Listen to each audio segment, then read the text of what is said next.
review the assessment from last week. And so once again, this assessment wasn't for a grade, it's for you to monitor where you think you are in relation to this test. So this test should be stuff that we should know. And if it was a normal year where we're starting on time, where everyone's in class in person and back, this is where we should be. So I just want you to do a quick reflection on how difficult this test was for you, what you knew, what you didn't know. And use that information to ask yourself, do I need to pay attention more to the videos? Do I need to study more at home? So we can make sure that we're on track for what we would have been doing anyways. So looking at number 1, it says the table is priced at $345.50. There's an 8% sales tax rate. What is the sales tax for the table in dollars and cents? So when we go to the store and we buy a bunch of clothes, and let's say we buy 5 shirts for $20 each, so we have $20, $40, $50, $60, $80, $100 worth of shirts. When we leave the register, it's not going to be exactly $100. It'll be like $108 and 25 cents or something like that. So that extra amount that they've added is the tax. And so tax is just a percentage. However much you pay, you're going to take, in this case, 8%, and that's going to be the sales tax, and you're going to add that to your price. In this case, we're not trying to find the total price, we're just trying to find the tax. So all we have to do to find, we're looking for what is 8% of $345.50. And we remember that percent of questions are multiplication. So what we're going to do is we're going to create the box.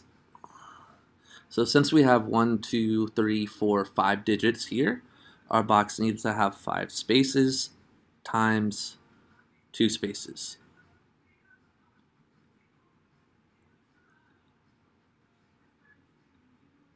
And lastly, we're going to be multiplying $345.50 times 8%, but we know we can't multiply times 8%. So we have to go over 1 over 2, and we have 0.08. So when we're creating our box, we're going to put this, we have 0, and we have 8. And now we're going to create this $345.50. So what I'm going to do is I'm going to ignore the decimal for now. I know I have a 3 and then 1, 2, 3, 4 digits behind it. So for each of those digits, I'm just going to put a 0. Next, I have $45.50. But what I'm just going to do is I'm going to put the 4 and then 1, 2, 3 numbers behind it. And I'm going to represent those numbers with the 0. Next, I have a 5 and 2 numbers behind it, so I'm going to represent those with 2 zeros. Next, I have a 5 with 1 number behind it. And lastly, I have a 0. So I'm going to fill in all of these. I'm going to multiply. I know everything times 0 is going to be 0. And I'm going to fill in my equation.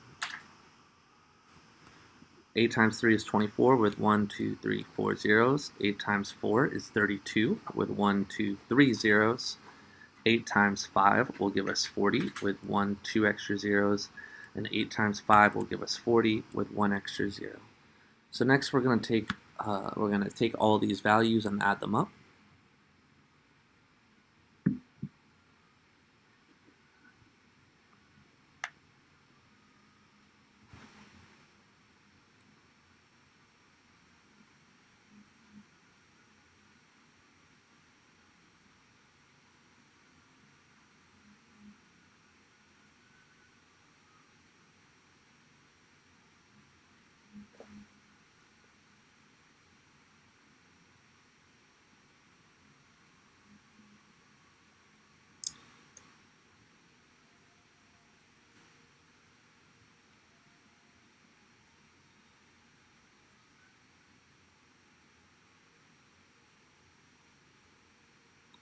So when we add all these up, we're going to get 276,400, but we know that we have 1, 2 numbers behind the decimal, 3, 4 numbers behind the decimal.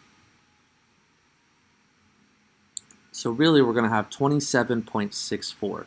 And if we're going to write that in dollars and cents, we're going to have $27.64. and 64 cents in tax that we have to pay. So what we found is we found out 8% of $345.50. And to find the 8%, whenever we're finding percent of, we are going to be multiplying.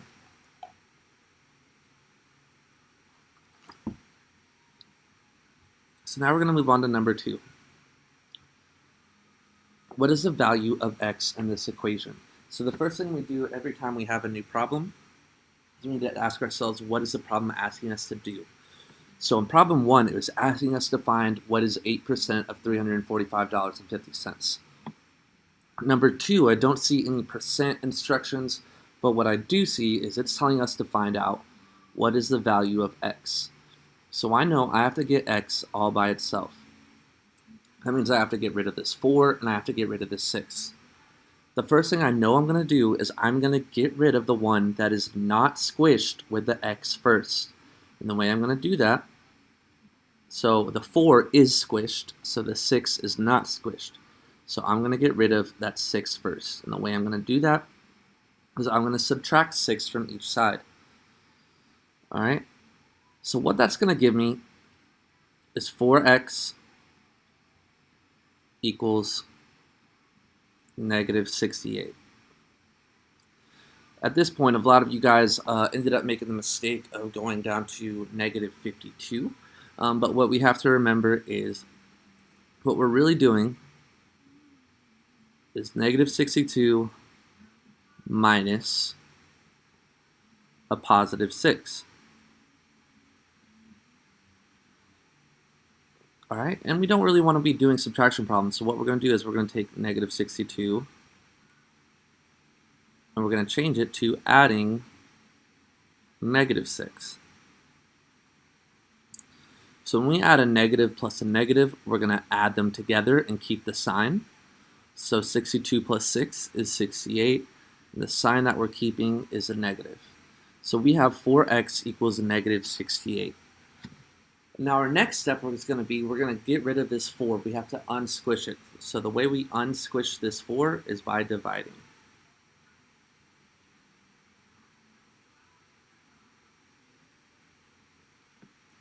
So we have a negative divided by a positive. That will give us a negative. And so 68 divided by 4. 4 can go into 6 one time.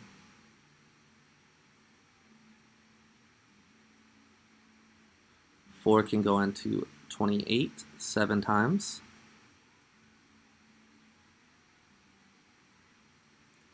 And we're at 0. But we do remember that this wasn't just 68, this was negative 68. And a negative divided by a positive will give us a negative. So our final answer for number 17 should be negative 17. For number 2 should be negative 17.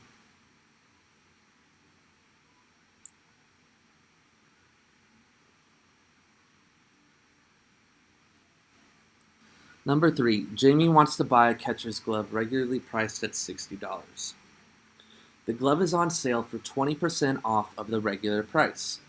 Which equation can be used to determine S, the sale price of the glove, not including sales tax? So what we've done over the past couple of weeks is we have figured out this problem. We've actually figured out the numbers. Now it's all this question is asking you to do is what steps would you take to figure this out?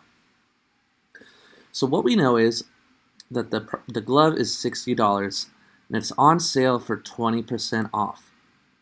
Which equation can be used to determine the sales price of the glove?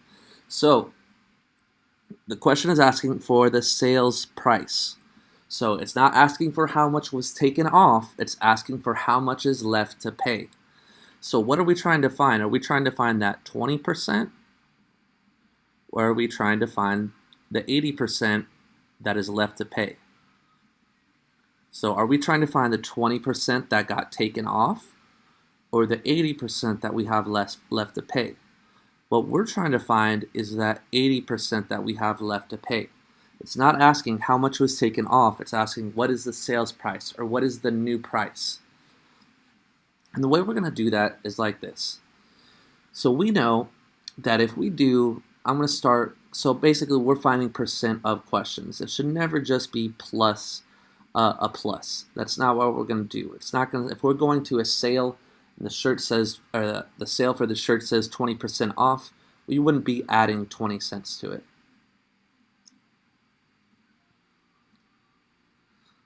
All right, again, to be finding a sales price, we're really not going to be adding this 20% or this 0.20 to this 60.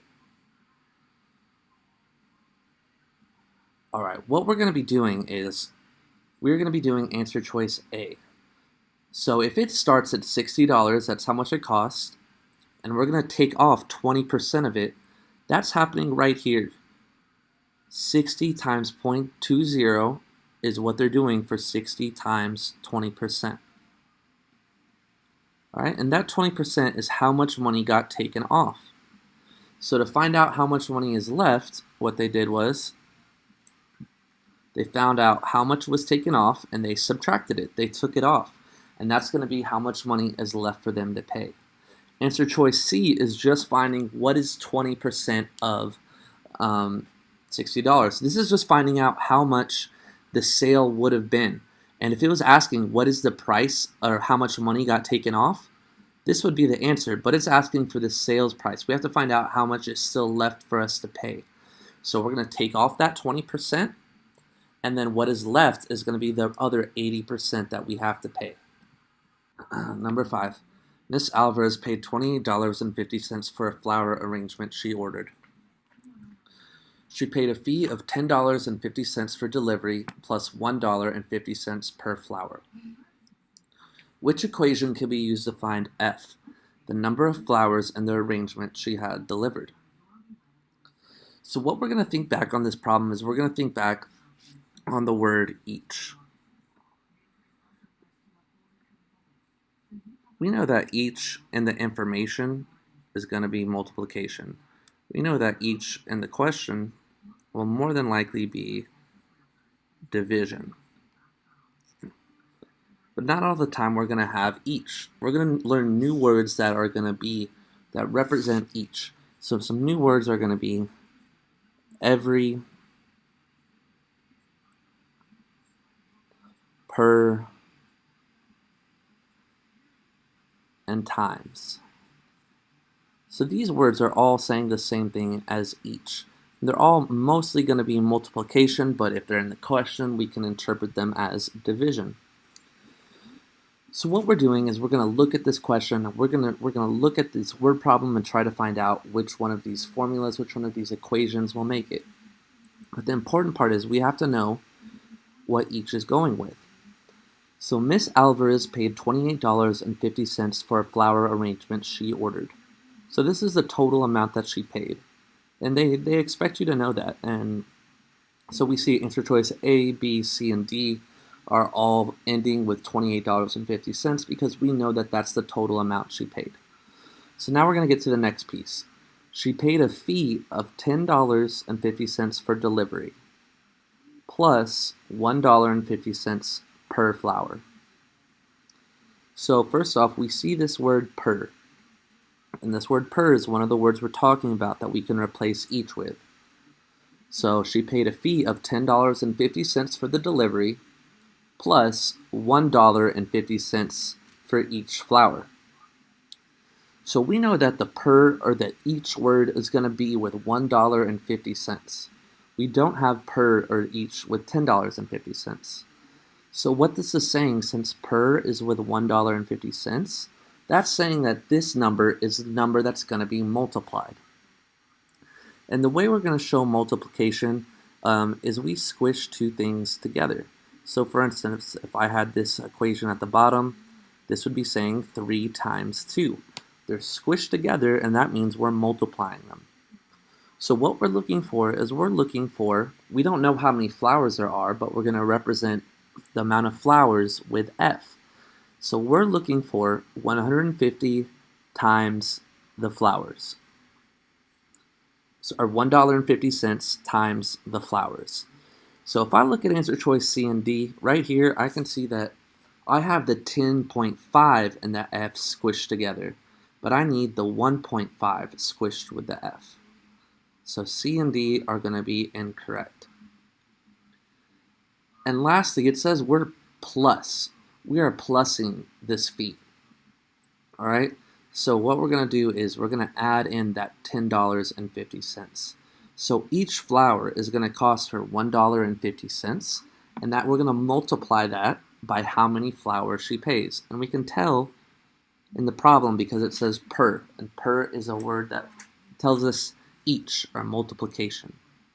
All right, so that's how we know the 1.5 is squished together with the F.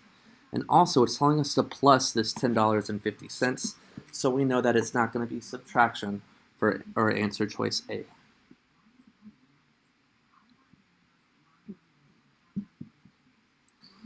Number 6.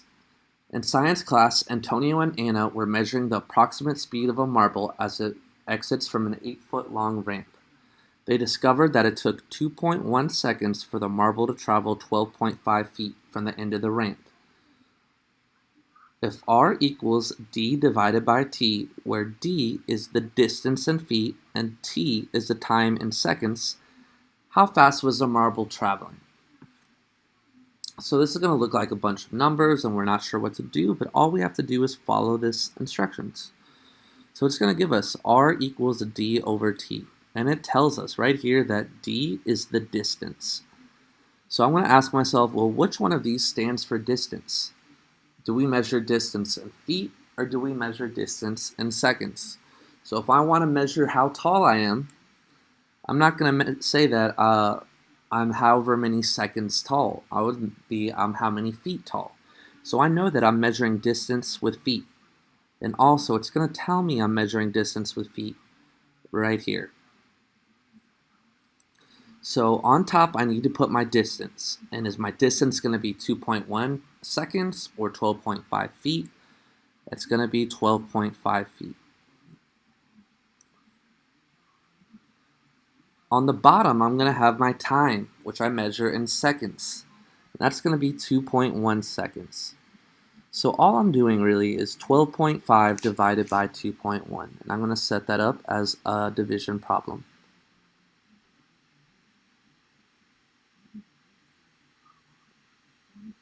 So when I'm dividing this, I know I can't have a decimal here, so I have to move this over. And if I move it over there, I'm also going to have to move it over here. So really what I'm going to have as a problem is 125 divided by 21. And I'm going to go ahead and make my chart.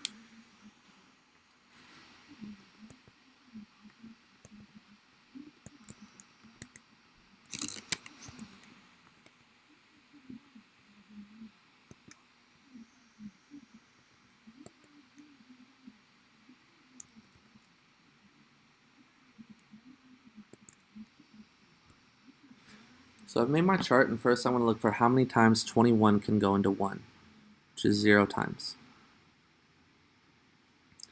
Now I'm going to look for how many times 21 can go into 12, which again is 0 times. Now I'm going to look for how many times 21 can go into 125, which will be 1, 2, 3, 4, 5 times. And we will have a remainder of 20. So I have a remainder and nothing left to bring down, so I know I'm going to put a decimal into 0. My new number is 200. So this should have been 190, but alright, so I know that's going to go in 9 times. That's going to give me 190. And that's going to give me 10. So once again, I have a remainder and nothing left to bring down. So I'm going to add another 0. And now I have 100. So that's going to go in 1, 2, 3, 4, 5 times. So I can see my answer is going to be 5.95 seconds. So all we need to do is read the question and see, what does D equal? Well, D is the distance in feet. And what is T? Well, T is the time in seconds. So really, I'm just going to put my distance in feet on top. And I'm going to put my time on the bottom. And to turn this fraction into a decimal, what I need to do is divide. And so that's what I did. Number 7. An internet service provider charges $35 sign-up fee and $40 per month for an internet plan. Which representation shows the relationship between the number of months, X, and the total cost of the internet plan? So here's what we know. We know this word per is going to be each. We know this each means multiply. So we're going to have to multiply this 40 times the months. So that's the first piece of information I'm writing here. 40 times the months. And we have a fee of $35. So we know that we're going to have to add $35 to each of these. So the first thing we're going to do is we're going to do a thought experiment, and we're going to play around with these numbers in our head. We know that at the first month, or when we have 0 months, we're going to do 40 times 0 because it's been 0 months, and we should have 0. But then we're also still going to have that sign-up fee, so plus 35. So we know that when we have 0 months, our price is going to be $35. All right. So we're going to take a look at this. So if our months is X and our price is going to be Y, we should be able to fill these in to these formulas and see if it works. So Y is going to be 35 equals 75 times, and how many months are we at? We're at 0 months. So 75 times 0 will equal 0, but we think it should equal 35, so that is not correct. Alright, on answer choice C, again we see that at 0 months, this one's saying $0, but we know at 0 months it should be up here because we should be paying $35 for that startup fee. So now we're going to go through answer choice A. So if we pay $40 for each month, for 2 months, we should have $80 already, plus that $35 fee, and that'll give us $115. But that's not what it says, so we know that's not correct. All right. Now, if we follow this formula, all right, if we have 0 months, 40 times 0 is 0, plus 35 will give us 35. So what it's saying is 40 times the amount of months plus that $35 fee. So the big information here is we have to know that per is telling us to multiply, and a fee is telling us we're going to just add it one time.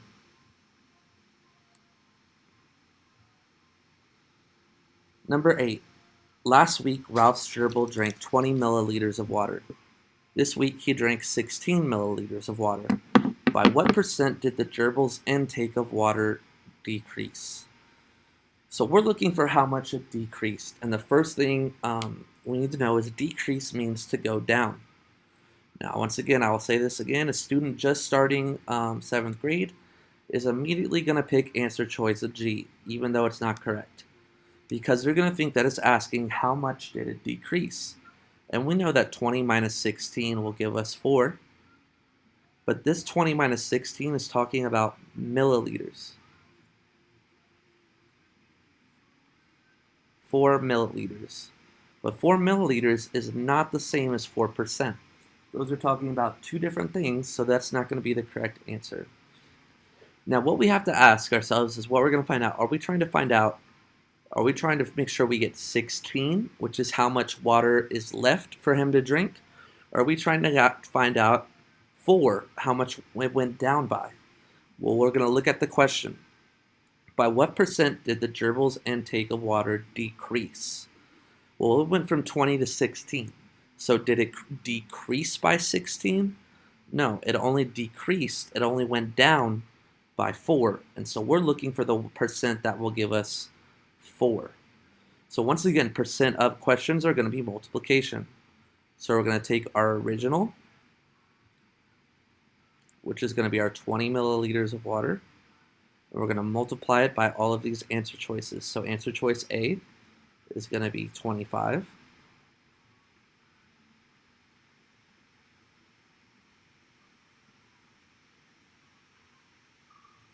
So when we do that, it's going to come out to 5 milliliters. So 25% of 20 would be 5 milliliters. And it's saying that it went down by 25%, but we know that can't be true because it didn't go down by 5 milliliters, it went down by 4 milliliters. So answer choice F is not correct. Now we're going to look at answer choice H. We're going to do the same thing. We're going to do our 20 milliliters times our 80%. When we do this, it's going to give us 16.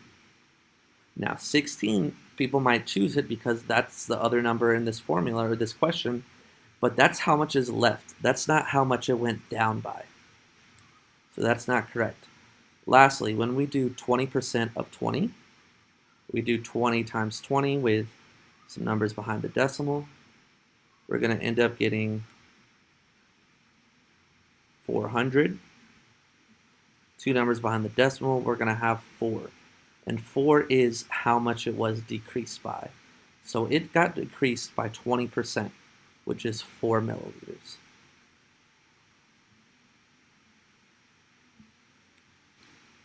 Number 9, a fitness club opens with 80 members. Each month the membership increases by $1. Each month the membership increases by 1 member.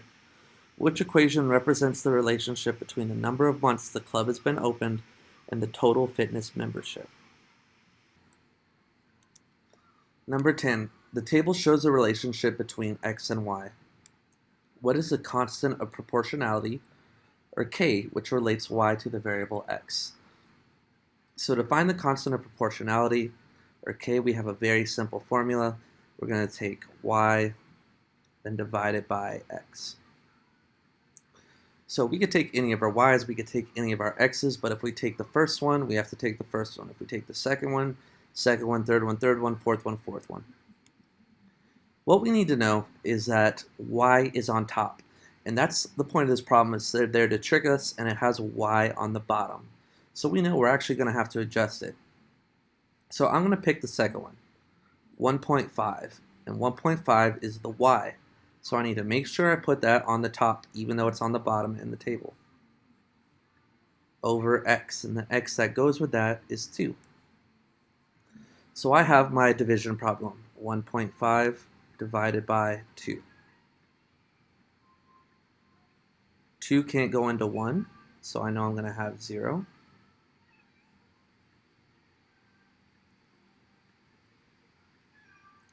Two can go into 15 7 times.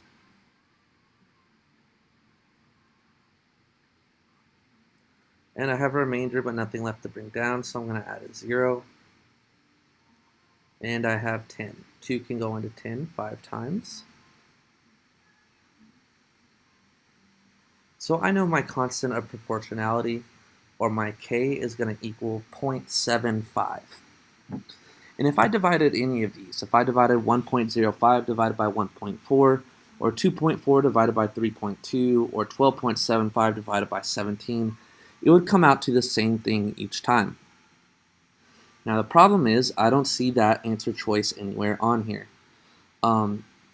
So what I'm going to do is I am going to divide each of these answer choices to find them as a decimal. So I'm going to start with the answer choice A, 3 divided by 4. 4 can't go into 3. I have nothing left to bring down, so I'm going to put a decimal and a 0.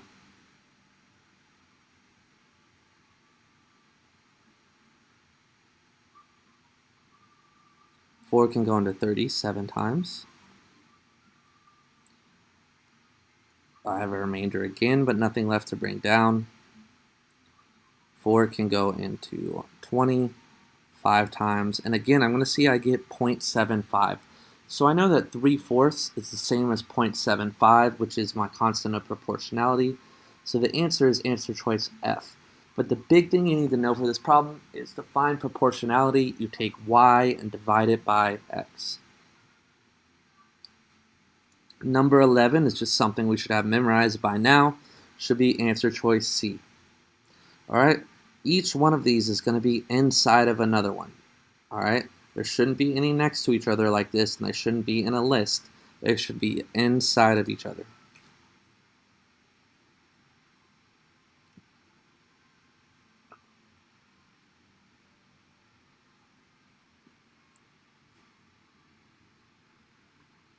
So if we're looking for constant rate of change on number 12, we're going to be doing the same thing. We're going to be finding our proportionality. So constant rate of change, proportionality, they're all the same word. So we're going to take our y, which is 4.4, and divide it by x, which is 2. When we divide it, 4 goes into 4 2 times, and 4 goes into 4 2 times. So we know our proportionality, or the rate of change, or the way we get from x to y, is times 2.2.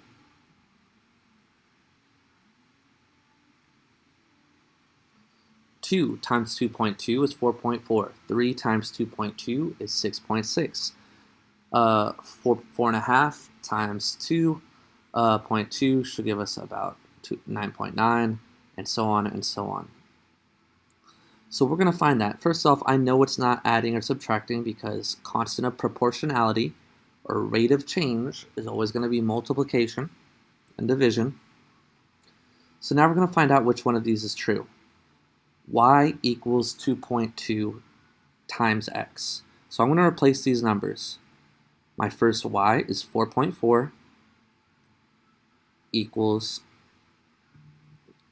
2.2 times, and my x is 2.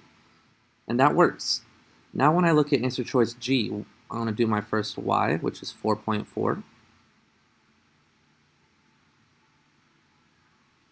equals my first x, 2 divided by 2.2. So if I go ahead and do this problem, 2 divided by 2.2, I can't divide with a number with a decimal right there, so I'm going to rewrite it as 20 divided by 22. 22 can't go into 2, 22 can't go into 20, but 22 can go into 200 9 times. So what we're seeing is we're going to have 0.9, and that's not going to be anywhere near 4.4, so G is also incorrect. So now we're going to look at 13. So to find net worth, all we need to do is we need to add up all of the assets, we need to add up all the liabilities, and we need to subtract those two things.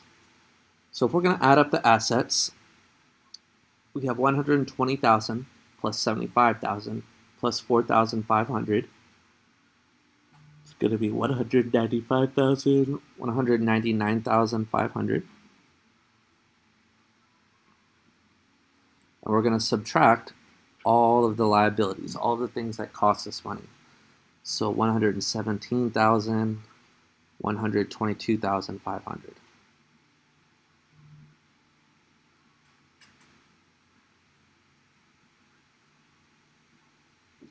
So when we do that, we're going to be left with 77,000, or answer choice C. All right, if you got answer choice A, all you did was you added up the assets. If you got answer choice B, you added up all the liabilities.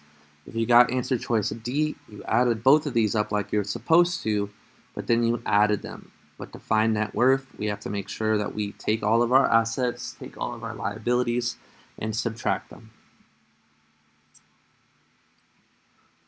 Number 14. So once again, we have to get M by itself. And are we going to get rid of the one that is squished with the letter or the one that is not squished with the letter?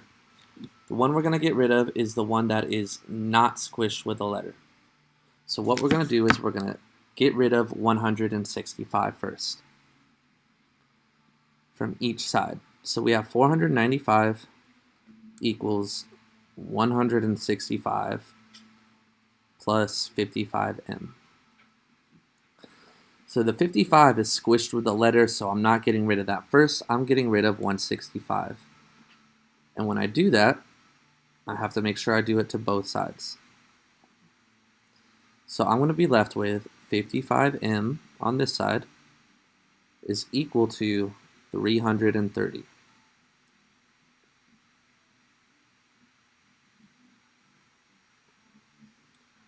So now I have to separate this 55 and this m, and the way I'm going to do it is by dividing out this 55. They're squished together through multiplication. The only way I can undo that is division. So when I do 330 divided by 55, I'm just going to make my chart. 55, 110, 165, 220, 275, 330. So I can see that 33 divided by 55 is going to be 1, 2, 3, 4, 5, 6. So I know I'm going to be left with m, or the months in this problem, is going to be equal to 6.